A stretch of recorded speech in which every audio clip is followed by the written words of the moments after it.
આપણા હિન્દુ ધર્મમાં હોળી એક પવિત્ર તહેવાર છે.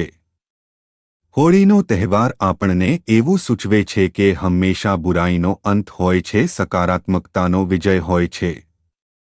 તેમજ જ્યોતિષશાસ્ત્ર અનુસાર જન્માષ્ટમી, શિવરાત્રી, હોળી, દિવાળી વગેરેનું વિશિષ્ટ એક આગવું મહત્વ હોય છે. મિત્રો, હોળી જેવો પવિત્ર તહેવાર આપણે ત્યાં વર્ષમાં એક જ વાર આવે છે. એવું કહેવામાં આવે છે કે હોળીના દિવસે કરવામાં આવેલા ઉપાયો આપણને તરત જ ફળ આપે છે.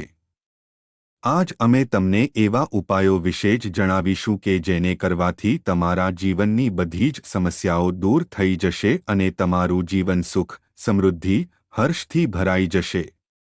ચાલો તો હોળીના દિવસે આ સરળ ઉપાય કરવાથી તમારી વિપત્તિઓનો અંત આવશે.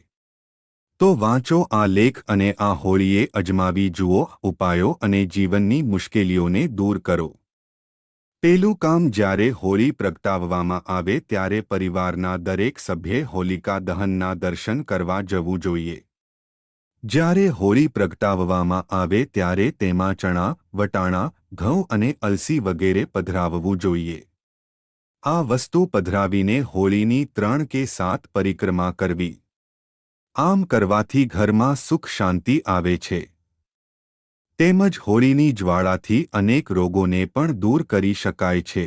આથી વાતાવરણની શુદ્ધતા માટે હોળીમાં થોડું કપૂર પણ નાખવું. પરિવારના દરેક વડીલે હોળીના દર્શન કરવા માટે ખાસ જવું જોઈએ. બીજું કામ, તેમજ ઘરની શાંતિ માટે ઘીમાં પલાળેલા 2 લવિંગ, 1 પતાસું અને 1 પાન પણ અવશ્ય હોળીમાં ચડાવવું જોઈએ. હોળીની આ રીતે પૂજા કર્યા પછી તેની 3 પરિક્રમા કરવી અને છેલ્લે 1 નારિયેળની આહુતિ પણ આપવી જોઈએ. તેનાથી ઘરના બધા જ કષ્ટ દૂર થાય છે. પરંતુ એક વાતનું ખાસ ધ્યાન રાખવું કે પાછળ વળીને ન જોવું જોઈએ. આ પ્રયોગને હોળીથી સતત 7 દિવસ કરવો જોઈએ. જેના લીધે તુરંત જ વિવાહ થવાની સંભાવના વધી જાય છે. 4. કોઈ પણ વ્યક્તિએ પોતાની મનોકામના પૂરી કરવા માટે હોળીના દિવસે જો આ પ્રયોગ કરવામાં આવે તો વ્યક્તિની બધી જ ઈચ્છા પૂરી થાય છે. પરંતુ એક વાતનું ખાસ ધ્યાન રાખવું કે પાછળ વળીને ન જોવું જોઈએ. આ પ્રયોગને હોળીથી સતત 7 દિવસ કરવો જોઈએ.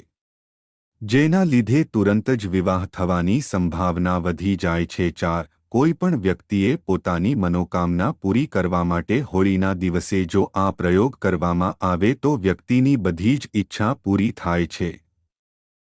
હોળી દહનના રાત્રિના 12 વાગ્યે પીપળાના વૃક્ષ નીચે ઘીનો દીવો કરવો અને હાથમાં સફેદ તલ લઈ પીપળાના વૃક્ષની 7 પરિક્રમા કરવી અને હાથના તલ ધીમે ધીમે નીચે છોડતા જાવા.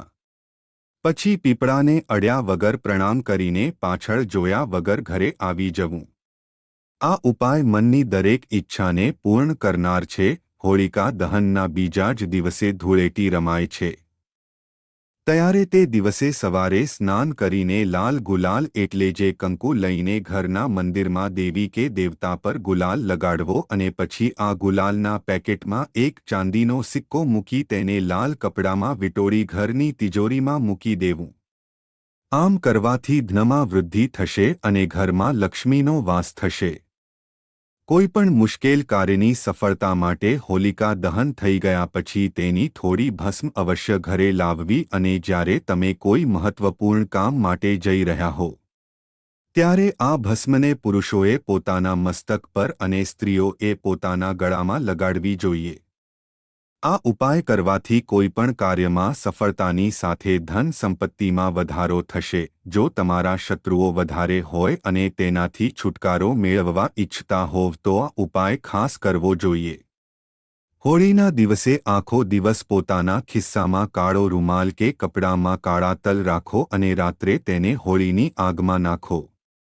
આમ કરવાથી જો તમારા દુશ્મને કોઈ કાળું જાદુ કર્યું હશે તો તે સમાપ્ત થઈ જશે. તો મિત્રો, આ ઉપાય કરીને તમે તમારા માનસિક દુઃખથી પણ છુટકારો મેળવી શકશો. તમારો અભિપ્રાય કોમેન્ટ કરજો અને આવા જ વિડિયો જોવા માટે અમારી ચેનલને સબસ્ક્રાઇબ કરો. ધન્યવાદ.